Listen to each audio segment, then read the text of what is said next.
It's been very long, and what has changed? I'm sitting on this chair that makes noise, so I hope it doesn't make noise while I'm making this video.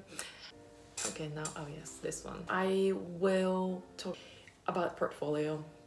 I'm starting to enjoy the process of presenting them in a way that's cohesive and communicate the idea better. I will share some tips I have learned on the way I have made many portfolios. And okay, now if you're applying to Japanese architecture schools or Japanese architecture firms, and what could be the things that you could have in your mind to make your portfolio.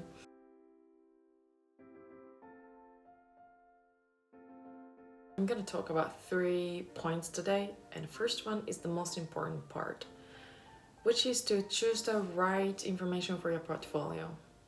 Yes, it sounds very simple, but it's where you should most consider about. First thing is that you don't want to put all of the information, like you don't want to put all of the drawings you have done, all of the visualizations you have done, and also diagrams and everything. Portfolio should be very concise and communicative, and something that really highlights your skill and experience and your personality, and it's not the place you want to put all of the information. So yeah, when it comes to visualization especially, you want to pick the most important information you want to put into portfolio and be really selective. And relating to that, another point is that to use visualization really effectively. So you want to use your, like for example, diagram at the beginning of the work, so that you instantly communicate your idea to the audience. Detail planning, detail drawings, and all of the other information. So I suggest you to really think about which visualization you would put into in which order, and that would really highlight your idea and also skills and your experience. So schools have different focuses within the architectural field. So some of the schools are more art-based, some are more scientific-based, some are more theory-based. It really depends on the school and also culture of the school. So I suggest you to choose the right content for your portfolio depending on which schools you're applying to.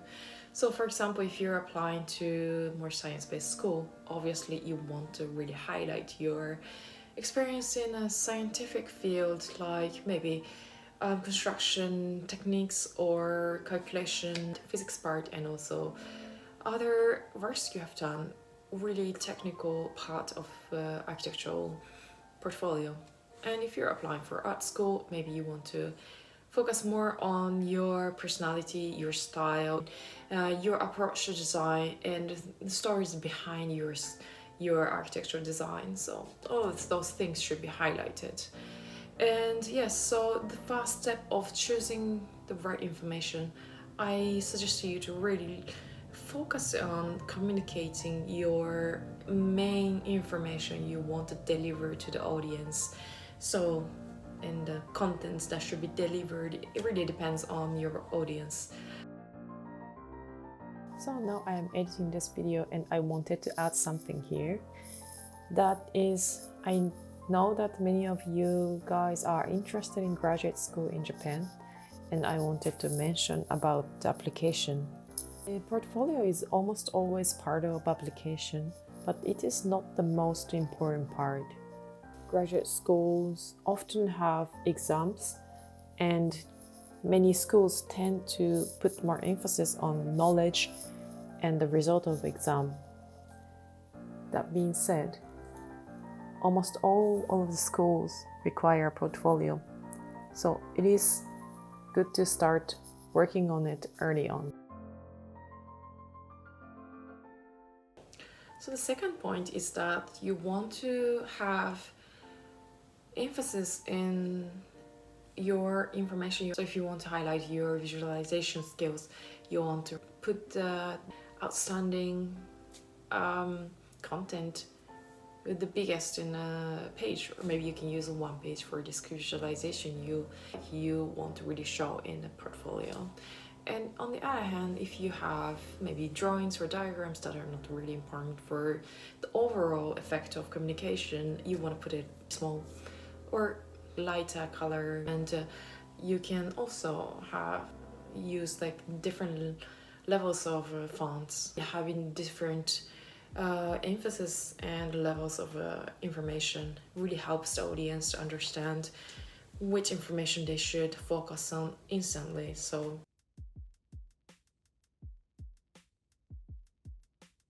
finally is the most basic and the most obvious, that is the formatting the portfolio.